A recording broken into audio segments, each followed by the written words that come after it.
Agar dit, n'ai-je pas vu ici, après qu'il m'a vu?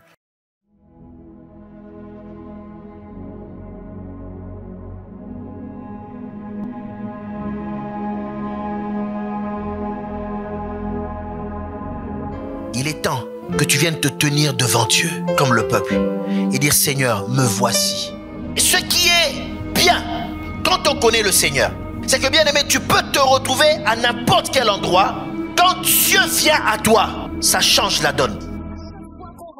Ce Dieu, il y a un changement dans notre identité, un changement dans notre manière de nous voir, un changement dans notre vie. Il vient à nous et comme il est allé vers Gédéon, lorsque l'Éternel rencontre Gédéon, il lui dit, vaillant héros. Je suis sûr que Gédéon a fait. C'est Dieu qui vient à nous.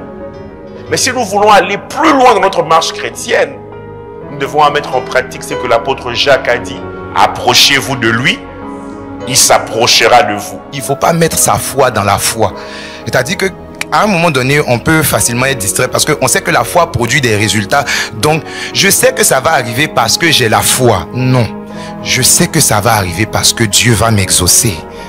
Alors je voulais vous parler de ma première semaine de Hamad 21 et pour moi Hamad 21 s'est très bien passé depuis le premier jour, depuis le dimanche. J'ai vraiment reçu de la part du Seigneur et le Seigneur m'a vraiment parlé et malgré le fait que le jeûne est quand même compliqué, mais le Seigneur nous fortifie et je m'attends vraiment au Seigneur et j'ai déjà reçu et je pense que je recevrai encore et je verrai le Seigneur et le Seigneur me verra. Vous savez, les plans de Dieu pour nous sont la référence par rapport à laquelle se mesurent nos solutions. Les plans de Dieu pour nous, ce que Dieu a pensé d'avance pour nous. Ta solution, elle est bonne ou moins bonne, selon qu'elle se rapproche ou qu'elle s'éloigne de ce que Dieu a décidé comme plan, comme réponse à ton besoin.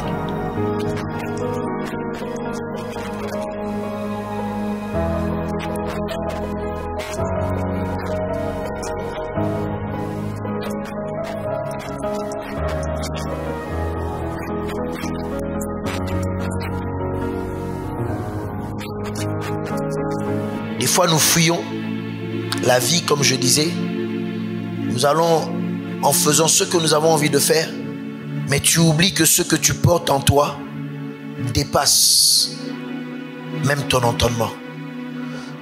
Pour elle, je ne suis que enceinte d'Abraham. Mais pour Dieu, cet enfant-là, il y avait une promesse qui était rattachée quand même à cet enfant. Alors, ma question par rapport à la première semaine de mon père, j'ai été fortement bénie car le Seigneur vraiment m'a parlé et m'a réconforté. Oh, bien-aimé, la révélation d'Ataïroy est celle d'un Dieu qui nous donne un héritage. C'est un Dieu qui nous rend féconds dans le pays.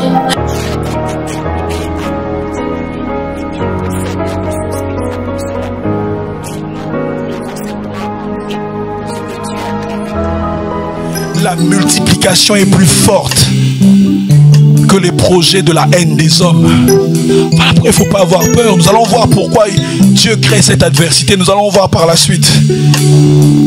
La multiplication ne tient pas compte de la sorcellerie de la famille. Je bénis le Seigneur parce que pour moi personnellement, il a voulu que je revoie l'état de mon cœur avant de recevoir toutes ces bénédictions qui sont liées à ce programme d'Hamad 21. Ataïroy veut premièrement se révéler à nous, pour nous sonder, afin que nous puissions réaliser notre besoin de repentance.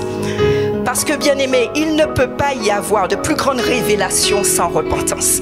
Peu importe la teneur de la révélation, la grandeur de la bénédiction, si nous ne sommes pas capables de nous humilier, elle ne prendra jamais cours. L'humilité, c'est dépendre de Dieu. Est-ce que nous dépendons de Dieu? Est-ce que nous dépendons de Dieu? Alors, mes 5 premiers jours d'Hamad se sont bien passés par la grâce de Dieu. On a beaucoup appris. J'ai beaucoup été édifiée. Le Seigneur a beaucoup parlé. Et je crois qu'il va encore parler encore plus. Et pour ce temps, je m'attends à ce qu'il puisse faire encore plus. Je ne veux pas ressortir tel que je suis entrée. Voilà. Les temps sont difficiles pour nous tous. Mais nous avons chacun, c'est chacun qui prend la décision. Est-ce qu'il veut continuer à marcher avec le Seigneur ou est-ce qu'il veut retourner à son ancienne vie et fuir la présence du Seigneur?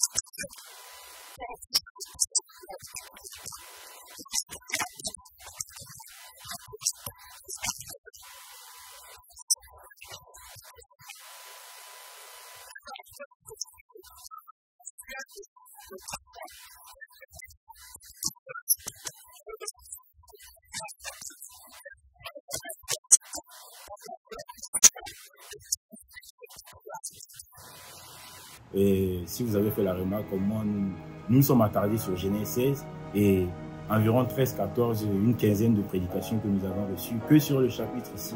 Et je me dis, quand sera-t-il de la suite? Ça sera du exceptionnel. Et je nous encourage tous vraiment à rechercher Ata El-Roi, le Dieu qui nous voit, afin qu'il puisse se révéler à nous, remplir la vallée de chacun et que à la fin, la vallée de Beraka, nous puissions venir avec les témoignages pour glorifier le nom de notre Dieu.